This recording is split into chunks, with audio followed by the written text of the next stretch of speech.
¿Alguna vez te has preguntado cómo un solo hombre llegó a ser el padre de una de las naciones más influyentes de la historia?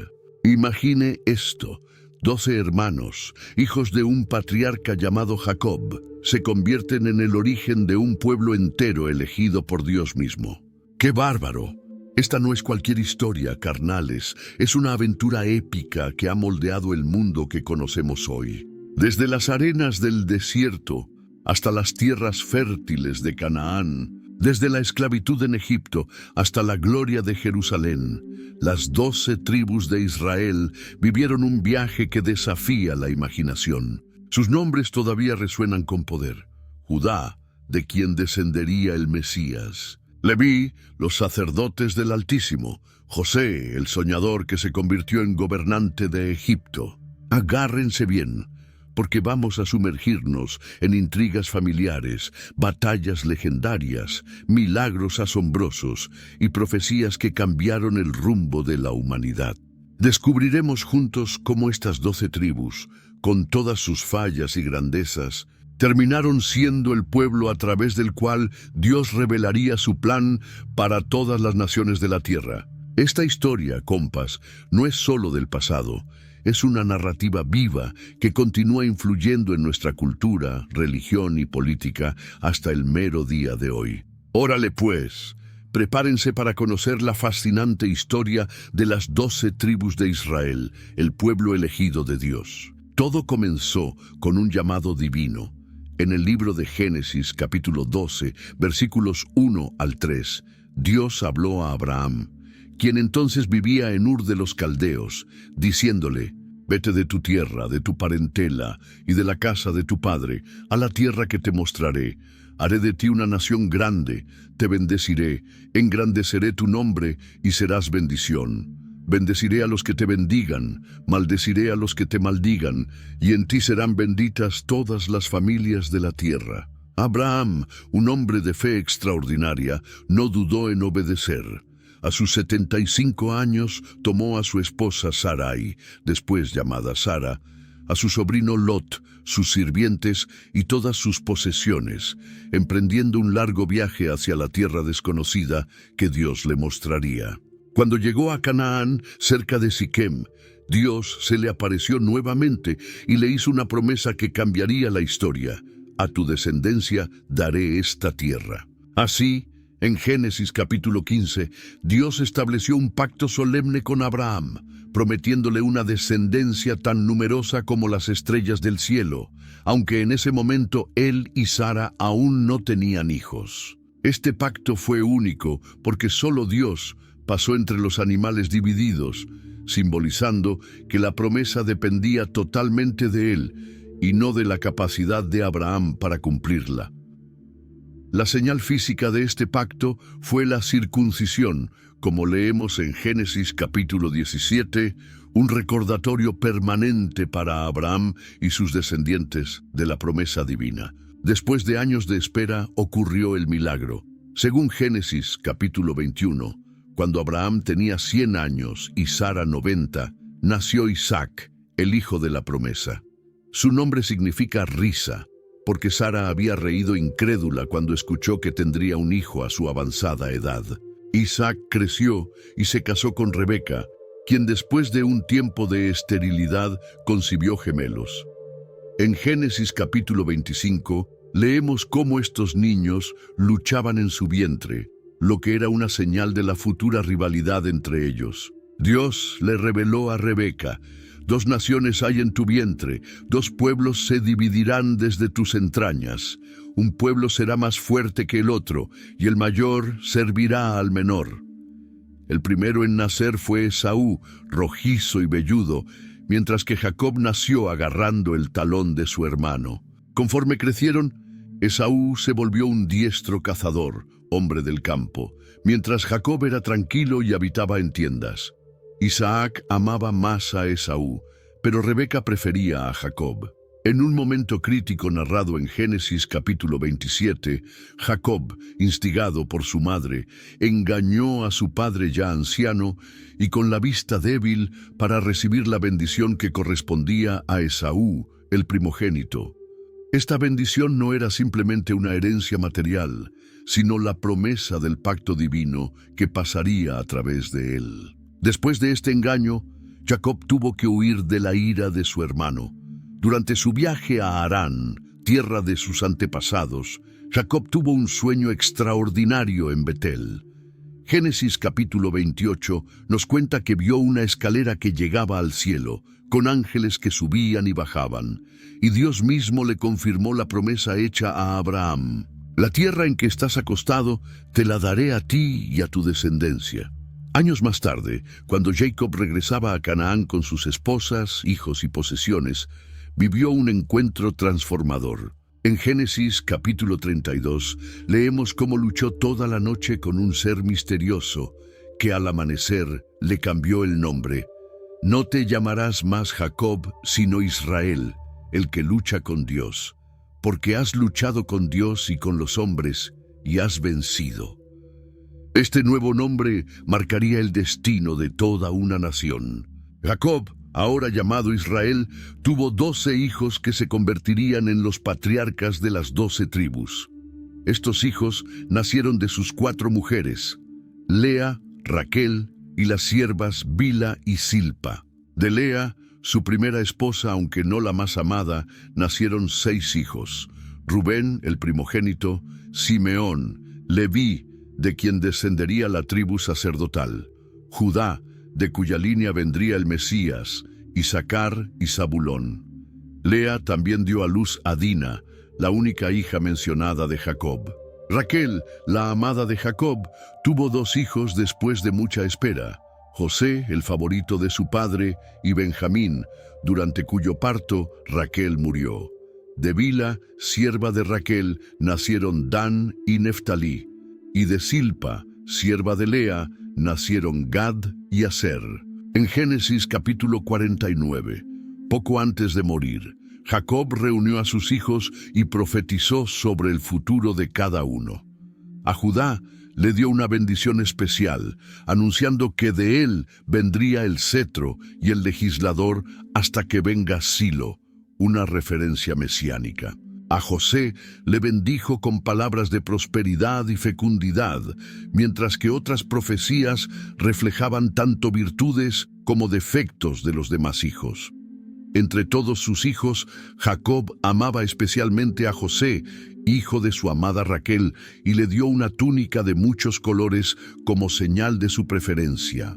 Esta distinción, junto con los sueños que José tuvo y compartió, donde su familia se inclinaba ante él, despertó la envidia y el odio de sus hermanos. En Génesis capítulo 37 leemos cómo sus hermanos conspiraron contra él cuando lo vieron venir al campo donde pastoreaban.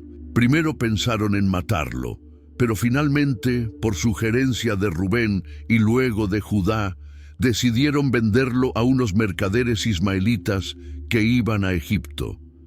Engañaron a su padre manchando la túnica de José con sangre de cabrito, haciéndole creer que una fiera lo había devorado. En Egipto, José fue vendido a Potifar, oficial de Faraón. Aunque prosperó en esa casa, fue injustamente acusado por la esposa de Potifar y enviado a prisión. Allí interpretó los sueños de 2 sirvientes de Faraón, y cuando el Faraón mismo tuvo sueños inquietantes: 7 vacas gordas, devoradas por 7 flacas, 7 espigas llenas consumidas por 7 secas, José fue llamado para interpretarlos.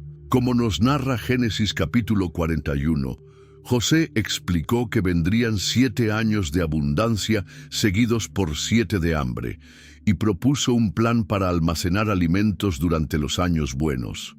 Impresionado, el faraón lo nombró gobernador de todo Egipto, segundo solo después de él, diciendo: ¿acaso encontraremos a otro hombre como este, en quien esté el Espíritu de Dios? Cuando llegó la hambruna, afectó no solo a Egipto, sino también a Canaán. Génesis capítulos 42 al 45 nos cuentan cómo los hermanos de José tuvieron que viajar a Egipto para comprar grano. Sin reconocerlo, se inclinaron ante él, cumpliendo los sueños que tanto habían despreciado. Después de probarlos con varias pruebas, José finalmente se dio a conocer a sus hermanos en una emotiva escena diciendo: «Yo soy José, vive aún mi padre». En lugar de vengarse, José vio el propósito divino en todo lo ocurrido. «No fueron ustedes los que me enviaron aquí, sino Dios, para preservar sus vidas mediante una gran liberación». Invitó entonces a toda su familia a establecerse en Egipto, en la región fértil de Gosén, donde Jacob, ya anciano, pudo reunirse con su amado hijo. El libro de Éxodo comienza mostrándonos cómo la familia de Jacob, ahora llamados israelitas o hebreos, se multiplicó enormemente en Egipto. En Éxodo capítulo 1, versículo 7 nos dice: «Los hijos de Israel fueron fecundos y se multiplicaron, y llegaron a ser muy numerosos y fuertes, tanto que la tierra estaba llena de ellos». Este crecimiento provocó temor en un nuevo faraón que no conocía a José. Preocupado por la posibilidad de que estos extranjeros se aliaran con los enemigos de Egipto, decidió oprimirlos con trabajos forzados, haciéndoles construir las ciudades de almacenaje, Pitón y Ramesés. Sin embargo, cuanto más los oprimían, más se multiplicaban. La opresión escaló hasta llegar a una orden terrible. Todas las parteras debían matar a los niños varones hebreos al nacer. Al fracasar esta medida porque las parteras temían a Dios, el faraón ordenó que todo hijo varón de los hebreos fuera arrojado al río Nilo. En este contexto de terror nació Moisés, hijo de una pareja de la tribu de Leví. Como nos cuenta Éxodo capítulo 2, su madre lo escondió durante 3 meses, y cuando ya no pudo ocultarlo, lo colocó en una canastilla impermeabilizada con brea y la dejó entre los juncos a la orilla del Nilo, mientras su hermana Miriam vigilaba a distancia. La hija del faraón, al bajar a bañarse al río, encontró la canastilla y se compadeció del bebé que lloraba. Miriam, aprovechando la oportunidad, se ofreció a buscar una nodriza hebrea, trayendo así a la propia madre de Moisés. El niño creció en el palacio como príncipe de Egipto, educado en toda la sabiduría de los egipcios, como menciona Hechos capítulo 7. Cuando Moisés tenía 40 años, salió a ver a sus hermanos hebreos, y al ver a un egipcio maltratando a uno de ellos, lo mató y escondió su cuerpo en la arena. Al día siguiente, intentó mediar entre 2 hebreos que peleaban, pero uno le respondió: «¿Quién te ha puesto de jefe y juez sobre nosotros? ¿Acaso piensas matarme como mataste al egipcio?». Temiendo que su acción se hubiera descubierto y que el faraón buscara matarlo, Moisés huyó al desierto de Madián. Allí defendió a las hijas del sacerdote Jetro cuando otros pastores las molestaban, y fue invitado a quedarse con esa familia. Se casó con Séfora, hija de Jetro, y durante 40 años vivió como pastor en esas tierras, lejos de la agitación de Egipto y de la opresión que sufrían sus hermanos. Un día, mientras Moisés pastoreaba el rebaño de su suegro Jetro, cerca del monte Horeb, también llamado Sinaí, tuvo un encuentro que cambiaría su vida y la historia de su pueblo. En Éxodo capítulo 3, leemos cómo vio una zarza que ardía sin consumirse. Al acercarse para observar este fenómeno, escuchó la voz de Dios que le llamaba: «Moisés, Moisés, yo soy el Dios de tu padre, el Dios de Abraham, el Dios de Isaac y el Dios de Jacob». Dios le reveló que había escuchado el clamor de su pueblo en Egipto y había decidido liberarlos.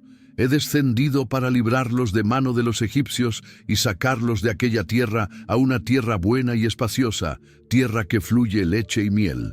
Le encargó a Moisés ser su instrumento para esta liberación, pero él se mostró inseguro.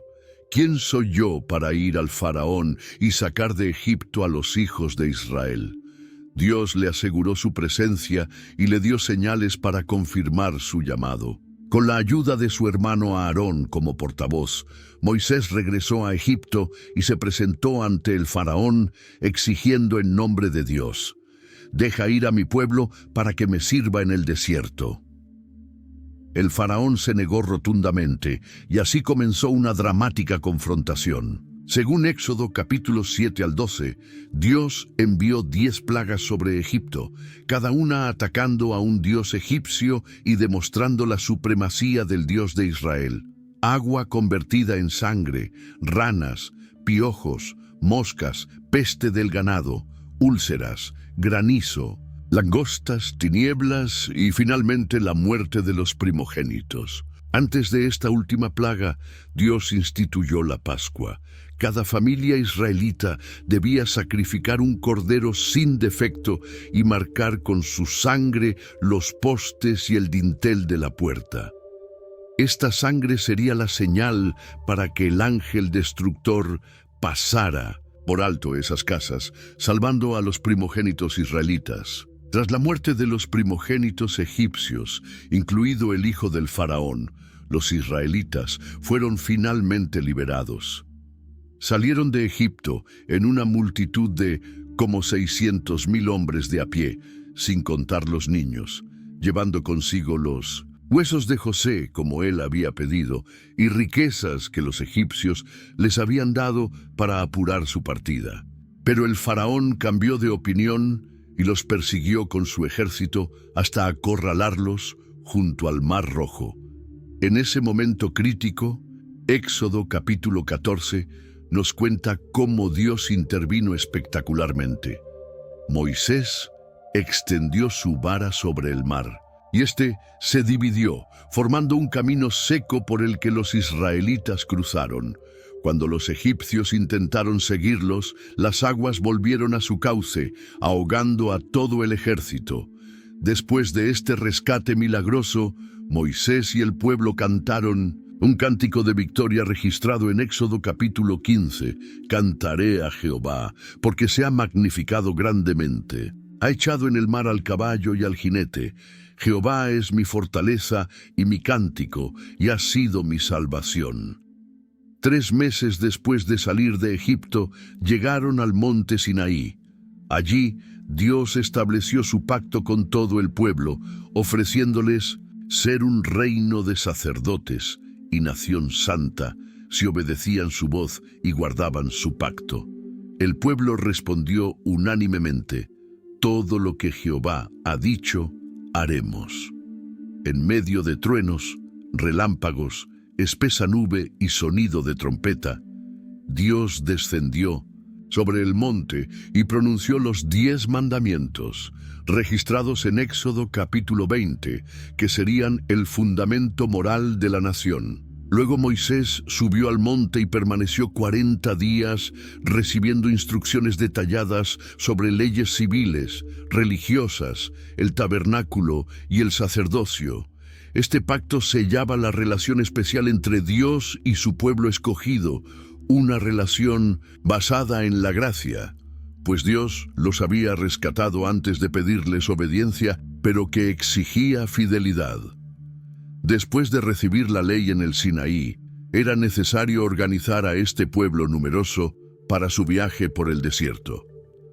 En el libro de 1900, Números capítulo 1, Dios ordenó a Moisés realizar un censo de todos los varones de 20 años o más, aptos para la guerra. Este conteo arrojó un total de 603,550 hombres, sin incluir a los levitas.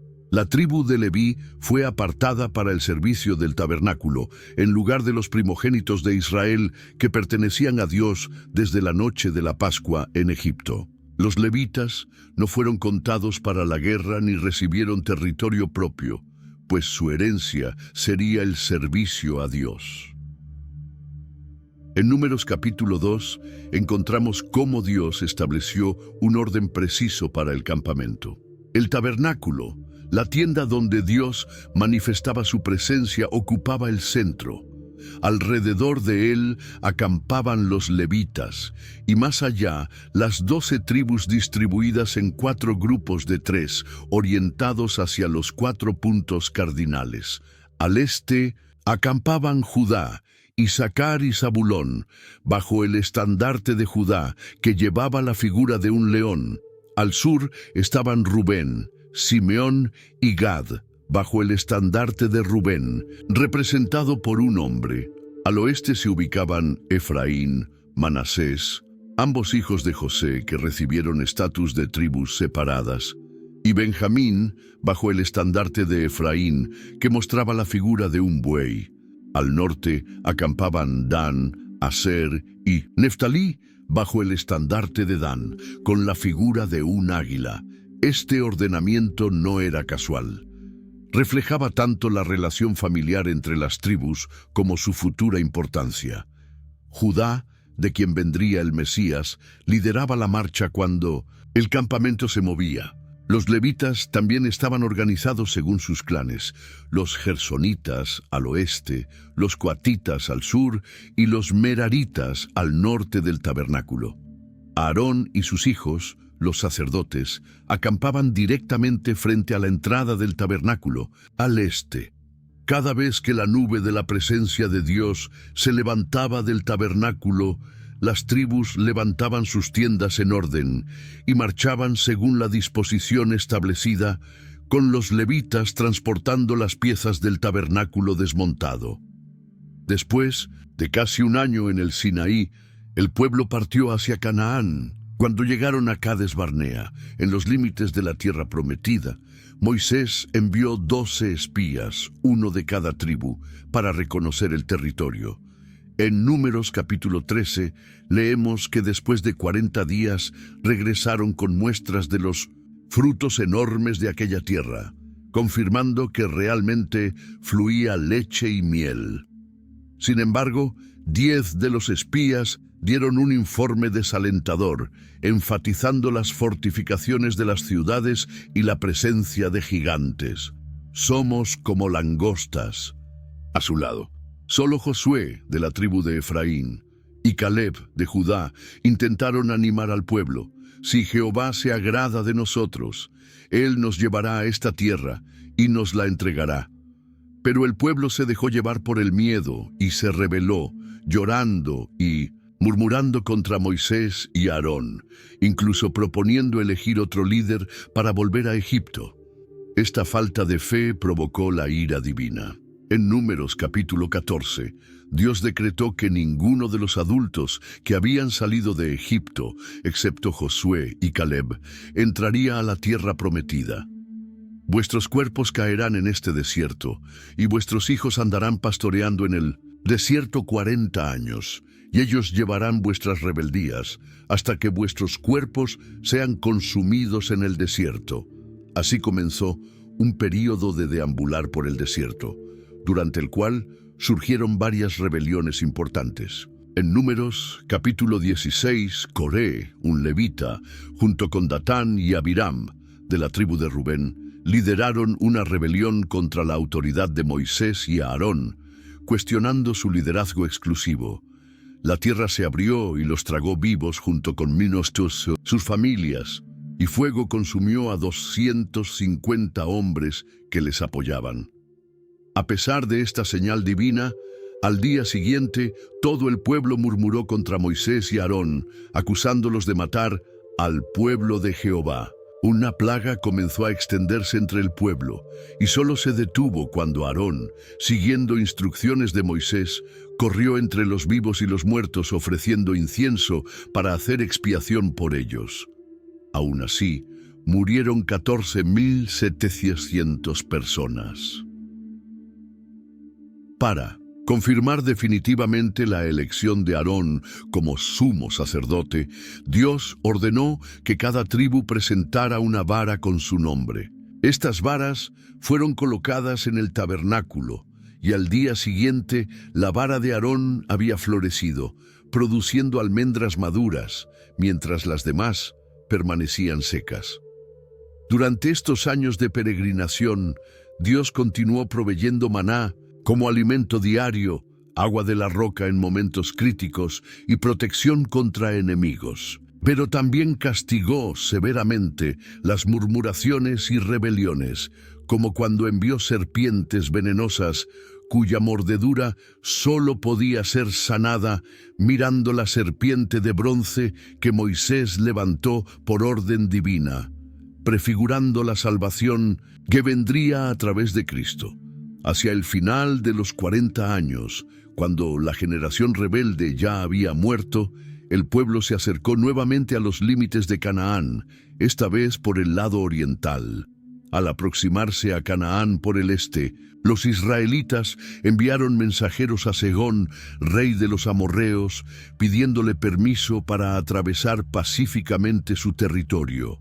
Según Números capítulo 21, Segón no solo rechazó la petición, sino que salió con su ejército contra Israel. Los israelitas lo derrotaron y tomaron posesión de todo su territorio, desde el río Arnón hasta el Jaboc.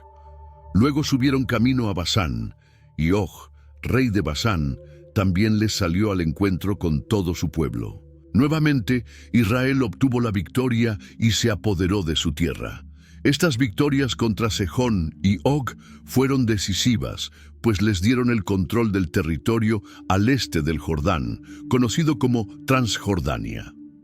Estos éxitos militares impresionaron tanto a los pueblos vecinos que Balac, rey de Moab, contrató al profeta Balaam para maldecir a Israel. Sin embargo, como leemos en Números capítulos 22 al 24, Dios impidió que Balaam pronunciara maldición contra su pueblo y en cambio le hizo pronunciar bendiciones, incluyendo profecías mesiánicas.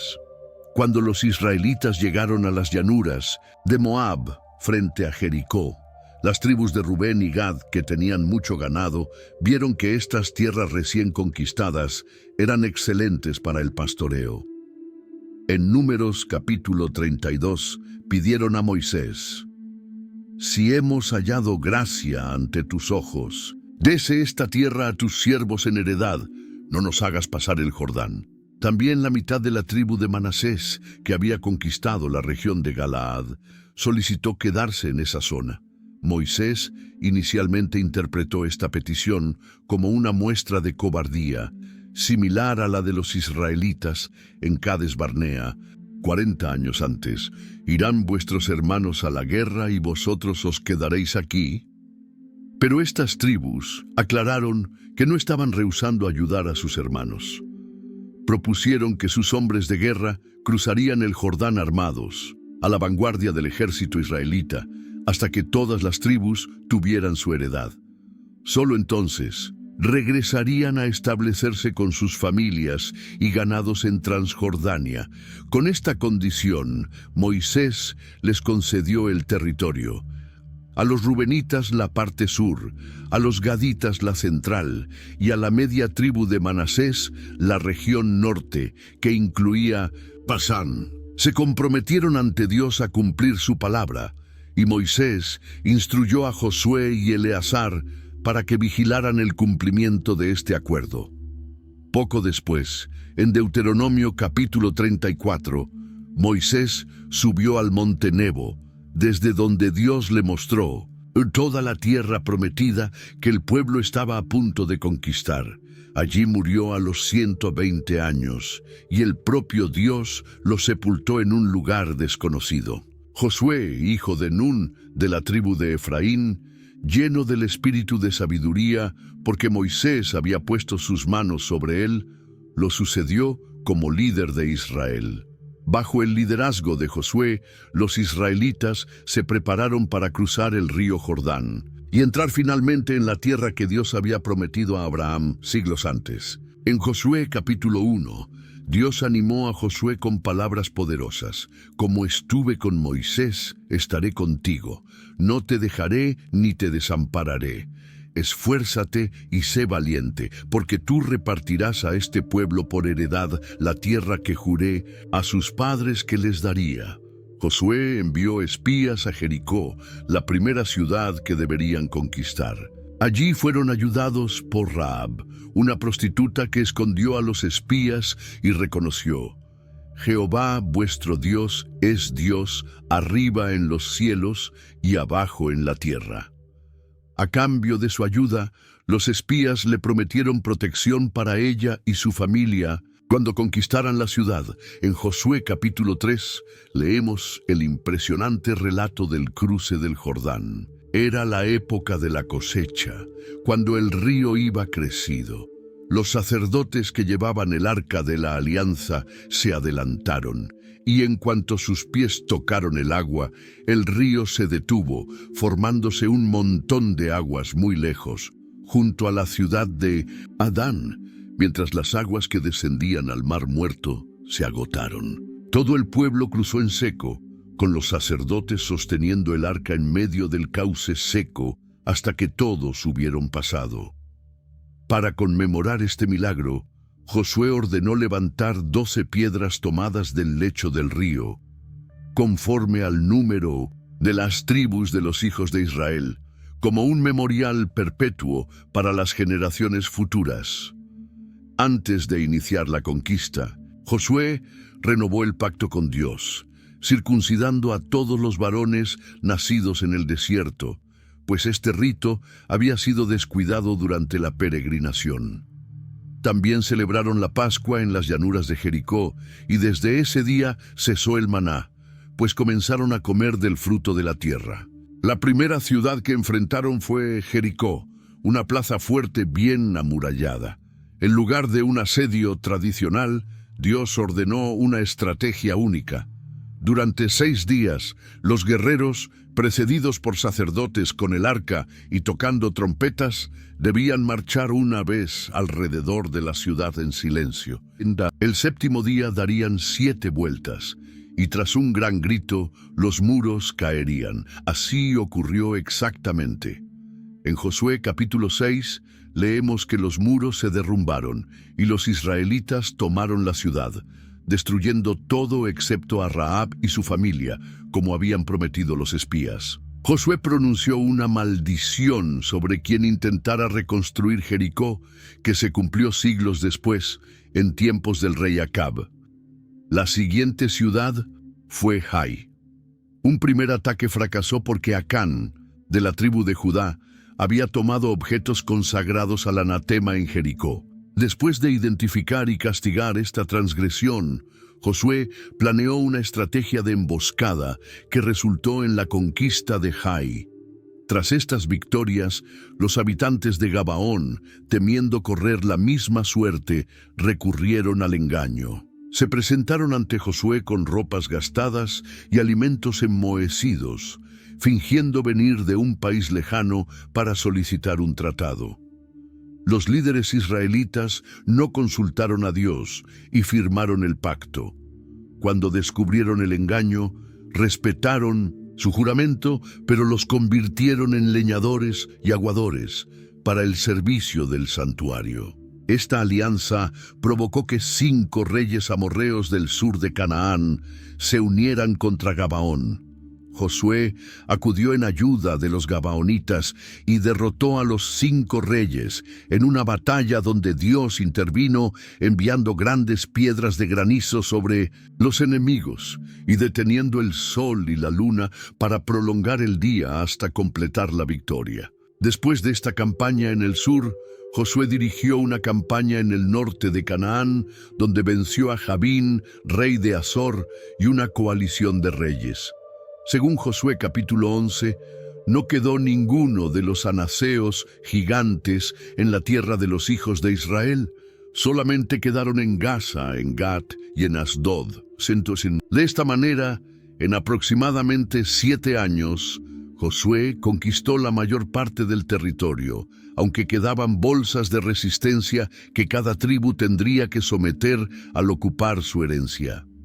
Una vez controlado el territorio, llegó el momento de distribuirlo entre las tribus. Como leemos en Josué capítulos 13 al 19, Dios ordenó a Josué: «Tú eres ya viejo, de edad avanzada, y queda aún mucha tierra por poseer. reparte por heredad esta tierra a los 9 tribus y a la media tribu de Manasés. El método para la distribución fue principalmente por sorteo, respetando las promesas específicas hechas a Caleb, quien recibió Hebrón, y a la tribu de Judá, que recibió una porción generosa en el sur. Judá obtuvo un territorio extenso y variado, con zonas desérticas al este, la fértil Cefela, tierras bajas, al oeste, y las montañas centrales. Este territorio incluía la futura ciudad de Jerusalén, aunque por el momento seguía en manos de los jebuseos. Efraín y la media tribu de Manasés, los descendientes de José, recibieron territorio en la parte central, una región fértil con valles productivos. Sin embargo, se quejaron de que su porción era insuficiente para su número, a lo que Josué respondió animándoles a despejar más tierra del bosque y expulsar a los cananeos que poseían carros de hierro. Zabulón, Isaacar, Aser y Neftalí recibieron sus tierras en el norte, en la región que más tarde se conocería como Galilea. Benjamín obtuvo un pequeño pero estratégico territorio entre Judá y Efraín, que incluiría más tarde importantes ciudades como Jericó, Gabaón y finalmente Jerusalén, que estaría en el límite con Judá. La tribu de Dan recibió inicialmente tierras junto al Mediterráneo, pero enfrentó fuerte resistencia de los filisteos y amorreos. Por ello, parte de la tribu emigró al extremo norte. Conquistó la ciudad de Lais, rebautizada como Dan, convirtiéndose así en la tribu más septentrional, mientras otros permanecieron en su asignación original. Los levitas no recibieron un territorio continuo, sino 48 ciudades dispersas entre todas las tribus, incluyendo 6 ciudades de refugio para quienes cometieran homicidio accidental. Esta dispersión cumplía la profecía de Jacob en Génesis 49 de que Leví sería esparcido en Israel, pero convertía esa maldición en bendición, pues permitiría a los levitas cumplir su función de enseñar la ley a todo el pueblo. Una vez completada la distribución, los guerreros de Rubén, Gad y la media tribu de Manasés, que habían cumplido su promesa de ayudar a sus hermanos, fueron bendecidos por Josué y enviados de regreso a sus posesiones en Transjordania. Después de la muerte de Josué, Israel entró en un periodo turbulento que duró aproximadamente 350 años, conocido como la época de los jueces. El libro de Jueces comienza señalando que la nueva generación no conocía a Jehová, ni la obra que él había hecho por Israel. Abandonaron pronto la exclusiva adoración a Yahvé y adoptaron los cultos cananeos, especialmente a Baal, dios de la lluvia y fertilidad, y Astoret, diosa de la fecundidad. Jueces capítulo 2 establece el patrón cíclico que se repetiría durante este período. Apostasía, el pueblo abandonaba a Dios por los ídolos. Opresión, Dios los entregaba en manos de sus enemigos. Clamor, en su angustia clamaban a Dios. Liberación, Dios levantaba un juez que los rescataba. Y paz temporal. El primer opresor fue Cusán Risataim, rey de Mesopotamia, del cual Dios liberó a Israel mediante Otoniel, de la tribu de Judá, sobrino y yerno de Caleb. Tras él vino Ahod, de la tribu de Benjamín, un hombre zurdo que liberó a Israel matando astutamente a Eglón, el obeso rey de Moab. Una de las historias más notables es la de Débora y Barak.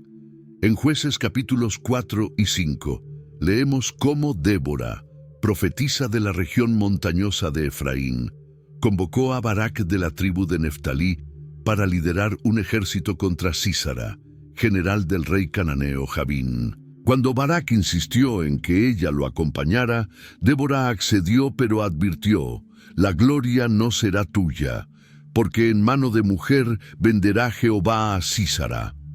En efecto, Tras la derrota, Sísara buscó refugio en la tienda de Jael, esposa de Heber el Ceneo, quien lo mató clavándole una estaca en la sien mientras dormía. Gedeón, de la tribu de Manasés, es quizás el juez más conocido.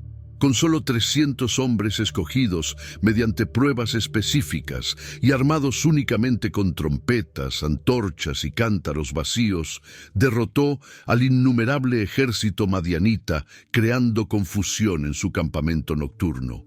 Aunque después de la victoria el pueblo quiso hacerlo rey, Gedeón rechazó la oferta diciendo: «No seré señor sobre vosotros, ni mi hijo, Jehová será vuestro señor». Jefté, de la región de Galaad, territorio de Manasés oriental, es recordado por su trágico voto.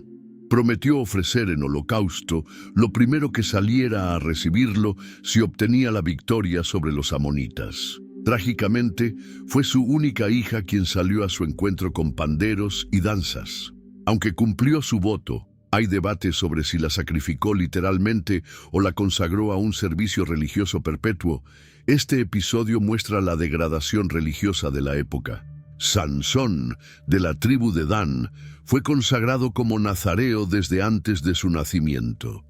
Dotado de fuerza sobrehumana mientras mantenía sus votos, que incluían no cortarse el cabello, realizó hazañas asombrosas contra los filisteos. Sin embargo, su debilidad por las mujeres filisteas lo llevó a revelar el secreto de su fuerza a Dalila, quien lo traicionó. Capturado, cegado y humillado, Sansón realizó su mayor hazaña en su muerte, derribando el templo de Dagón sobre miles de filisteos y sobre sí mismo. Este periodo también vio graves tensiones intertribales. Jueces capítulos 19 al 21 narran cómo un terrible crimen en Gabaa, Benjamín, llevó a las otras tribus a exigir justicia. Ante la negativa de Benjamín a entregar a los culpables, estalló una guerra civil que casi exterminó a esta tribu, reduciéndola a apenas 600 hombres que escaparon al peñón de Rimón. Más tarde, las otras tribus, arrepentidas de casi eliminar a una de las 12, buscaron formas de preservar a Benjamín, permitiéndoles tomar esposas de la ciudad de Jabes de Galaad, que no había participado en la guerra, y de las jóvenes que acudían a la fiesta anual en Silo. La época de los jueces terminó con Samuel, quien combinaba los roles de profeta, sacerdote y juez. Nacido milagrosamente de Ana, una mujer estéril que lo había consagrado a Dios, Samuel creció en el santuario de Silo, bajo la tutela del sacerdote Elí. Como leemos en 1 Samuel, capítulos 1 al 3, siendo aún niño, recibió su primera revelación divina.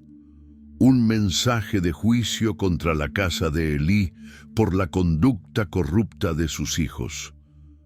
Durante su ministerio, Samuel intentó reformar la vida religiosa de Israel, eliminando la idolatría y recorriendo el país en circuito para juzgar al pueblo. Estableció su sede en Ramá, donde también fundó una escuela de profetas. Cuando Samuel envejeció, designó a sus hijos como jueces, pero ellos no anduvieron en sus caminos, sino que se volvieron tras la avaricia, aceptando sobornos y pervirtiendo el derecho. Esto, sumado a la amenaza filistea y el deseo de ser como todas las naciones, llevó a los ancianos de Israel a pedir un rey. Samuel se disgustó por esta petición, interpretándola como un rechazo a la teocracia directa. En 1 Samuel capítulo 8 Dios le dijo: «No te han desechado a ti, sino a mí me han desechado, para que no reines sobre ellos». Aún así, le indicó conceder su demanda, pero no sin antes advertirles sobre el derecho del rey, cómo tomaría a sus hijos para su servicio, impondría tributos y eventualmente los oprimiría. El primer rey fue Saúl, hijo de Cis, de la tribu de Benjamín, un hombre físicamente imponente, de hombros arriba, sobrepasaba a cualquiera del pueblo. Su reinado comenzó bien, con victorias militares como la liberación de Jabes de Galaad del asedio amonita. Sin embargo, pronto empezó a mostrar desobediencia a las instrucciones divinas. Ofreció un sacrificio reservado a los sacerdotes y perdonó la vida del rey amalecita Agag cuando se le había ordenado ejecutar el anatema. Debido a estas transgresiones, Dios rechazó a Saúl y envió a Samuel a ungir secretamente a David, el menor de los hijos de Isaí, de la tribu de Judá. En 1 Samuel capítulo 16 leemos cómo Dios le dijo a Samuel: «No mires a su parecer ni a lo grande de su estatura, porque Jehová no mira lo que mira el hombre, pues el hombre mira lo que está delante de sus ojos, pero Jehová mira el corazón». David entró al servicio de Saúl como músico para calmar sus episodios de perturbación mental y posteriormente ganó fama nacional al derrotar al gigante filisteo Goliat. Este éxito despertó los celos de Saúl, quien intentó matarlo repetidas veces, obligando a David a huir y vivir como fugitivo durante años, aún respetando siempre la vida del ungido de Jehová. Finalmente, Saúl murió junto con su hijo, Jonatán, amigo íntimo de David, en una batalla contra los filisteos en el monte Gilboa. Tras su muerte, la tribu de Judá reconoció a David como rey en Hebrón, mientras que Isboset, hijo sobreviviente de Saúl, reinó sobre el resto de Israel con el apoyo de Abner, general del ejército. Esta división duró 7 años y medio, hasta que Isboset fue asesinado, y todas las tribus acudieron a David reconociéndolo como rey. Una de las primeras acciones de David como rey unificado fue conquistar la ciudad jebusea de Jerusalén, situada estratégicamente en el límite entre los territorios de Judá y Benjamín. La convirtió en su capital, llamándola Ciudad de David, y trasladó allí el Arca de la Alianza, estableciéndola como centro religioso y político del reino. Durante su reinado de 40 años, David expandió considerablemente las fronteras de Israel, sometiendo a filisteos, moabitas, edomitas, amonitas y sirios, y estableciendo un reino que se extendía desde el río de Egipto hasta el gran río Eufrates, cumpliendo así la promesa territorial hecha a Abraham. Aunque David tuvo graves fallos morales, como su adulterio con Betsabé y el asesinato indirecto de Urías, se arrepintió sinceramente. Dios estableció con él un pacto especial, prometiéndole en 2 Samuel capítulo 7, «Afirmaré el trono de su reino para siempre, y será afirmada tu casa y tu reino para siempre delante de tu rostro, y tu trono será estable eternamente». Esta promesa se cumpliría ultimadamente en Cristo, el Hijo de David por excelencia. Tras David, subió al trono su hijo Salomón, nacido de Betsabé. Su reinado marcó el apogeo del poder, riqueza y prestigio de Israel. En 1 Reyes, capítulo 3, leemos cómo al inicio de su reinado, Salomón pidió a Dios sabiduría para gobernar, en lugar de riquezas o larga vida.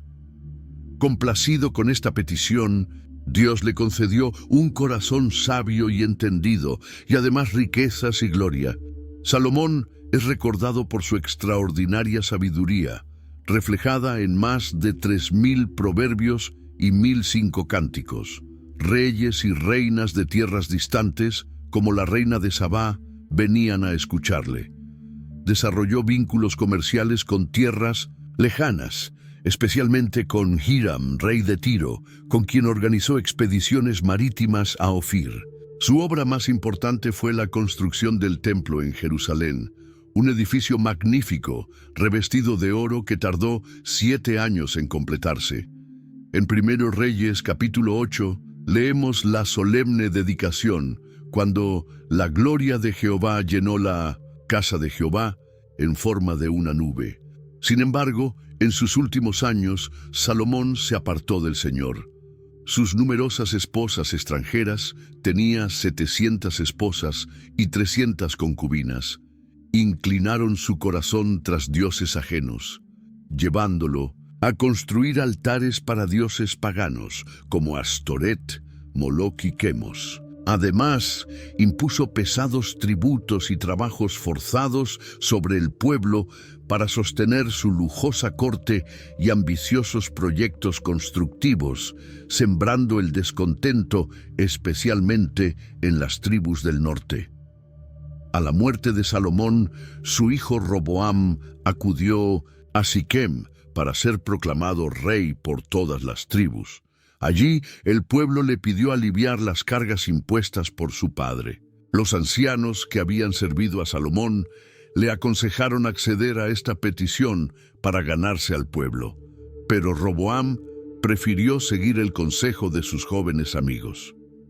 Su respuesta fue desafiante, como leemos en 1 Reyes capítulo 12. Mi padre agravó vuestro yugo, pero yo añadiré a vuestro yugo. Mi padre os castigó con azotes, pero yo os castigaré con escorpiones. Esta arrogancia provocó la rebelión de las 10 tribus del norte, que proclamaron rey a Jeroboam, un antiguo funcionario de Salomón que había regresado del exilio en 1200 en Egipto. Solo las tribus de Judá y Benjamín permanecieron fieles a la casa de David.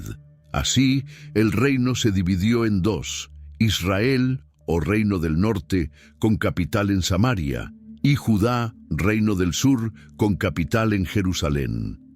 Jeroboam, temiendo que si su pueblo seguía subiendo a Jerusalén para las fiestas religiosas, eventualmente retornaría su lealtad a la dinastía davídica, estableció un culto alternativo. Construyó 2 santuarios, uno en Dan, extremo norte, y otro en Betel, extremo sur de su reino. Y en cada uno colocó un becerro de oro, diciendo al pueblo: He aquí tus dioses, Israel, que te hicieron subir de la tierra de Egipto. También instituyó un sacerdocio no levítico y cambió las fechas de las festividades.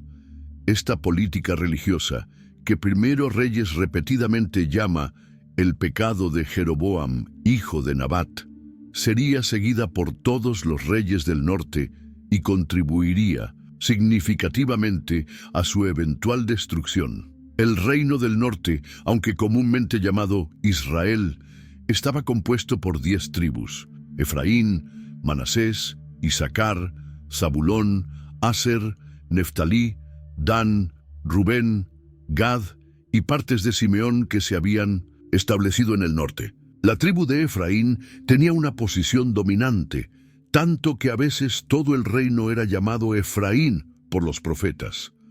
A diferencia de Judá, que mantuvo una sola dinastía, la davídica, durante toda su existencia, el reino del norte experimentó 9 dinastías diferentes y violentos cambios de poder en sus 210 años de historia. La dinastía de Jeroboam terminó con su hijo Nadab, asesinado por Baasa de la tribu de Isaacar, quien exterminó a toda la familia real. Baasa reinó 24 años, pero su hijo Ela fue asesinado durante una borrachera por Zimri, un oficial del ejército. Zimri solo reinó 7 días antes de suicidarse, cuando Omri, otro general, sitió la capital Tirsa.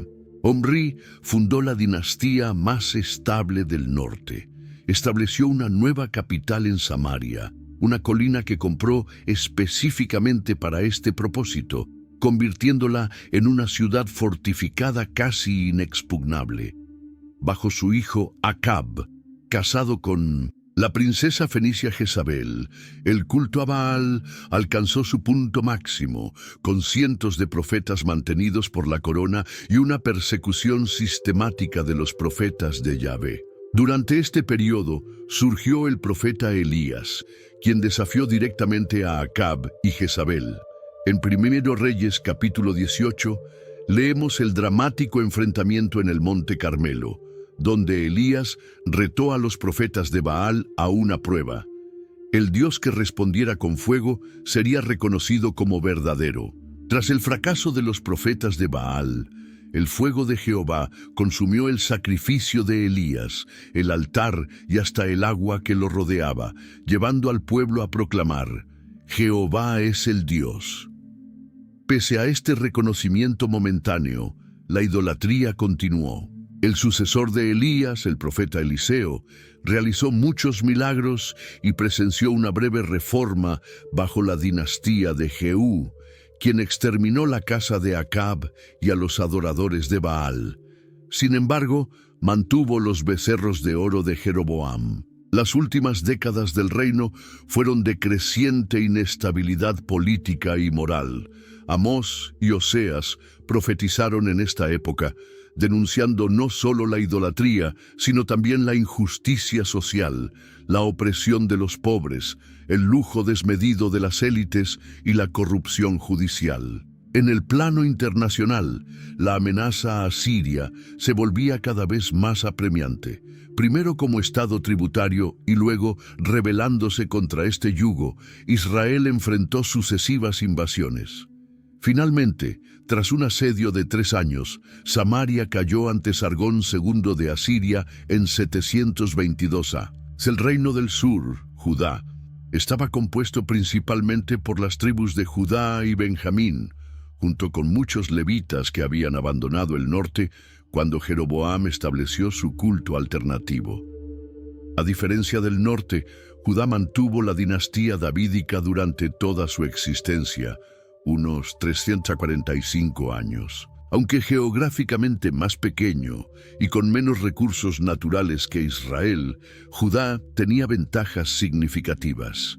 La continuidad dinástica que evitaba las luchas sucesorias, la legitimidad religiosa del Templo de Jerusalén y una población más homogénea.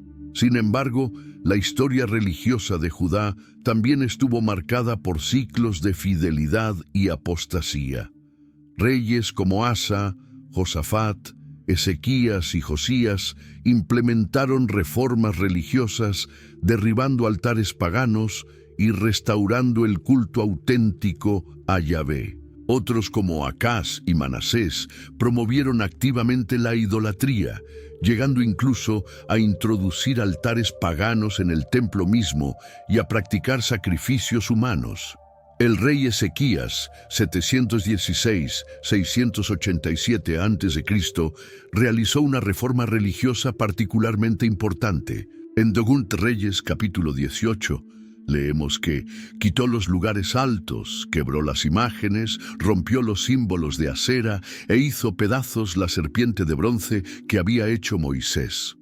Confió en Jehová, Dios de Israel, de manera que después, ni antes de él, hubo otro como él entre todos los reyes de Judá. Durante su reinado, Judá resistió el asedio de Sennacherib de Asiria a Jerusalén, cuando un ángel mató a 185,000 soldados asirios en una noche. Sin embargo, su hijo Manasés revirtió todas estas reformas y condujo a Judá a la idolatría más extrema durante su largo reinado de 55 años. Aunque al final de su vida se arrepintió, el daño ya estaba hecho. Su nieto Josías implementó la última gran reforma antes del exilio, inspirada por el descubrimiento del libro de la ley, probablemente Deuteronomio, durante las reparaciones del templo. Purificó el culto, celebró una Pascua solemne y renovó el pacto de Israel con Dios. Durante este período, grandes profetas como Isaías, Miqueas y Jeremías advirtieron sobre el juicio venidero si el pueblo no se arrepentía sinceramente. Jeremías, en particular, enfatizó que las reformas externas, sin un cambio de corazón, eran insuficientes y anunció que Jerusalén caería ante Babilonia como castigo divino. La caída de Samaria en 722 a.C. marcó el fin del reino del norte. Siguiendo su política habitual, los asirios deportaron masivamente a la población, especialmente a la élite, artesanos, sacerdotes, funcionarios y militares. Según 2 Reyes, capítulo 17, los llevaron a Asiria y los puso en Jalá, en Jabor, junto al río Gozán, y en las ciudades de los medos. En su lugar trajeron colonos de diversas partes del imperio, gente de Babilonia, de Cuta, de Ava, de Hamat y de Sepharvaim. Estos colonos inicialmente no adoraban a Yahvé, por lo que Dios envió leones que mataron a algunos.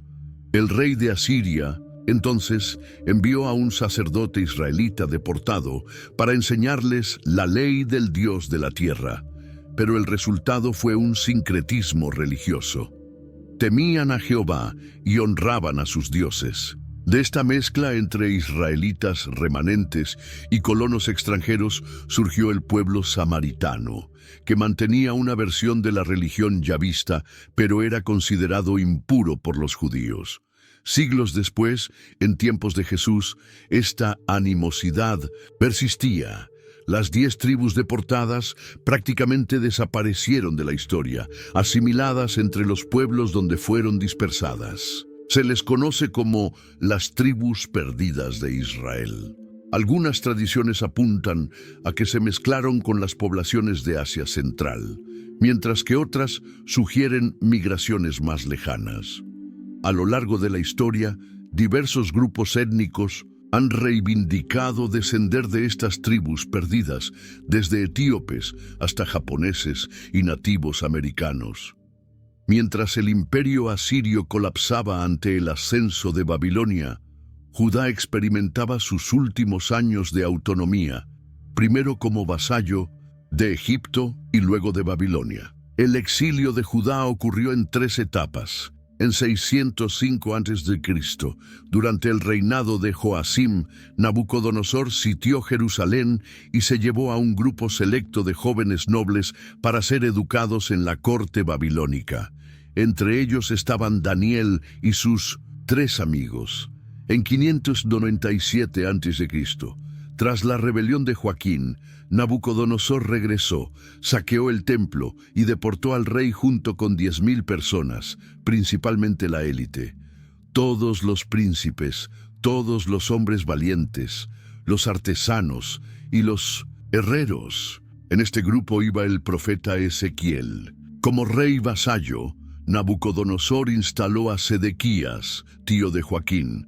En 586 a.C., después de que Sedequías se rebelara aliándose con Egipto, Nabucodonosor asedió Jerusalén durante 18 meses. La ciudad finalmente cayó y el destino fue terrible. El templo y el palacio fueron incendiados, los muros derribados, los hijos de Sedequías ejecutados ante sus ojos, y luego él mismo fue cegado y llevado encadenado a Babilonia.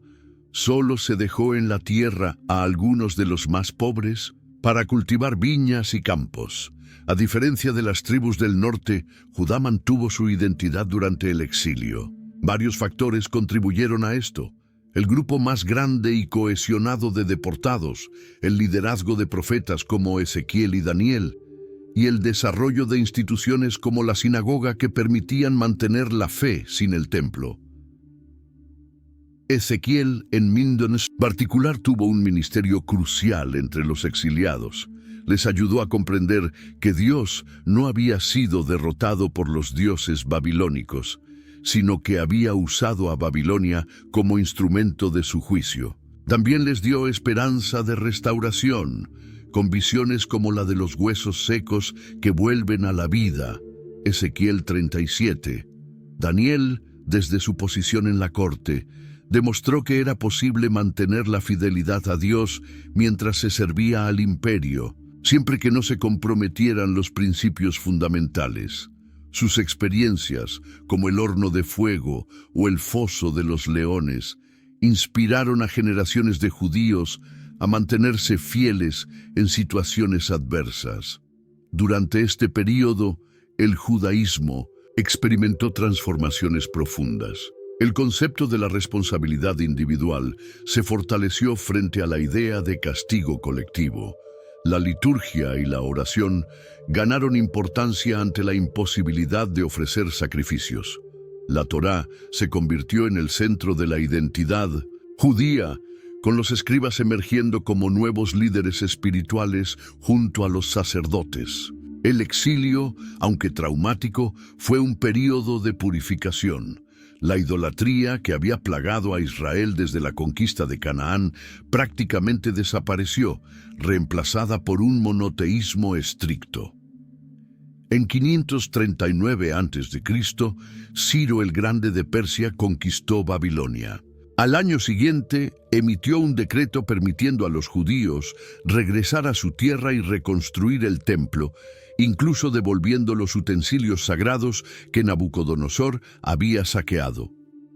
En Esdras capítulo 1 leemos: Así dice Ciro, rey de Minedos de Persia: Jehová, el Dios de los cielos, me ha dado todos los reinos de la tierra, y me ha mandado que le edifique casa en Jerusalén, que está en Judá. Quien haya entre vosotros de todo su pueblo, sea Dios con él, y suba a Jerusalén, y edifique la casa a Jehová, Dios de Israel. El regreso a la tierra ocurrió en 3 oleadas principales. La primera, liderada por Zorobabel, descendiente de David, y el sumo sacerdote Josué, incluyó unos 42,360 judíos. Restablecieron el altar y pusieron los cimientos del templo, pero la obra se detuvo debido a la oposición de los samaritanos y otros pueblos vecinos. Los profetas Hageo y Zacarías animaron al pueblo a reanudar la construcción y finalmente, en 516 c, el segundo templo fue dedicado. Aunque mucho más modesto que el de Salomón, restauró el centro del culto judío. La segunda oleada llegó con Esdras en 458 a.C. Sacerdote y escriba, Esdras trajo consigo la ley de Moisés y la implementó como constitución de la comunidad. Combatió especialmente los matrimonios con extranjeros, que veía como amenaza para la identidad religiosa de Israel. La tercera oleada la lideró Nehemías en 445 a.C.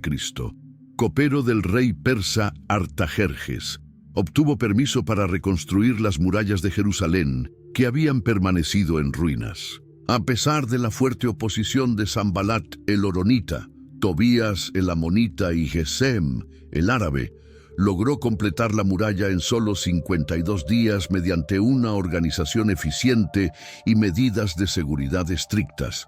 La comunidad que regresó estaba compuesta principalmente por miembros de las tribus de Judá y Benjamín, junto con levitas y algunos descendientes de las otras tribus que se habían refugiado en el sur cuando cayó el reino del norte. Por esto, el término judío, derivado de Judá, llegó a aplicarse a todos los israelitas, independientemente de su origen tribal. Bajo el liderazgo conjunto de Esdras y Nehemías, se renovó solemnemente el pacto con Dios. Nehemías capítulo 8 describe cómo Esdras leyó la ley desde el alba hasta el mediodía, mientras levitas ayudaban al pueblo a entenderla. Hubo primero llanto de arrepentimiento y luego gozo al celebrar la fiesta de los tabernáculos, como no la habían celebrado desde los días de Josué, hijo de Nun. Se establecieron compromisos específicos: no dar hijas en matrimonio a extranjeros, guardar el sábado, mantener el templo y sus servicios mediante el diezmo, y cumplir todas las ordenanzas de la ley de Moisés. El destino de las 10 tribus del norte durante este período es incierto. Algunos escritos apócrifos, como 2 Esdras, hablan de ellas marchando a una región más lejana donde nunca habitó el género humano, mientras que otros sugieren una dispersión entre las naciones. El retorno del exilio marcó el inicio de una nueva era para Israel. Aunque políticamente eran una pequeña provincia del imperio persa y más tarde de los imperios griego y romano, espiritualmente experimentaron un renacimiento. La idolatría fue erradicada y se desarrolló un sistema de sinagogas y escuelas que permitió preservar la fe incluso en la diáspora. Durante este periodo, la identidad israelita se transformó. Judío reemplazó a israelita como designación común, aunque conceptualmente las 12 tribus seguían siendo importantes. Las genealogías tribales se preservaron cuidadosamente, especialmente para los sacerdotes y levitas, y Mateo capítulo 1 nos muestra que incluso en el siglo I José, el padre adoptivo de Jesús, conocía su ascendencia davídica de la tribu de Judá. En la literatura apocalíptica judía, como el libro de Enoc o los oráculos sibilinos, surgió la esperanza de una futura reunificación de las 12 tribus. Esta esperanza era compartida por los primeros cristianos. Santiago dirige su epístola a las 12 tribus que están en la dispersión, y en Apocalipsis, Juan ve a 144.000 sellados, 12.000 de cada tribu. El Nuevo Testamento presenta a Jesús como el cumplimiento definitivo de las promesas hechas a Abraham, Isaac y Jacob. Pablo argumenta en Gálatas capítulo 3 que todos los que tienen fe en Cristo, sean judíos o gentiles, son descendencia de Abraham, herederos según la promesa. De esta manera, la promesa original a Abraham, en ti serán benditas todas las familias de la tierra, alcanza su realización plena. La historia de las 12 tribus de Israel es, en esencia, la historia de cómo Dios trabaja a través de un pueblo específico para bendecir a toda la humanidad. A pesar de sus frecuentes fracasos y rebeldías, Dios mantuvo su propósito redentor. Como había declarado a través de Jeremías capítulo 31, ¿es Efraín mi hijo querido? ¿Es niño en quien me deleito? Pues desde que hablé contra él, me he acordado de él constantemente. Por eso mis entrañas se conmovieron por él. Ciertamente tendré de él misericordia. Esta historia continúa resonando hoy, recordándonos la fidelidad inquebrantable de Dios a sus promesas, su paciencia con un pueblo rebelde y su plan soberano que transforma incluso las tragedias en pasos hacia la redención final. Si te ha bendecido este contenido, ayúdanos a compartir estas verdades bíblicas con más personas. Dale clic al botón de suscripción ahora mismo para no perderte nuestros próximos videos sobre historias bíblicas. Activa la campanita para recibir notificaciones cada vez que publiquemos nuevo contenido. Comparte este video con amigos y familiares que también quisieran profundizar en su conocimiento bíblico. Cada vez que compartes, nuestra comunidad crece y permite que más personas conozcan las maravillosas historias de la Biblia. Deja tu comentario abajo. ¿Qué parte de la historia de las 12 tribus tocó más tu corazón? ¿Sobre qué tribu te gustaría conocer más a fondo en nuestro próximo video? Muchas gracias por ver hasta el final. Que el Dios de Abraham, Isaac y Jacob bendiga tu vida y tu familia. Nos vemos en el próximo video.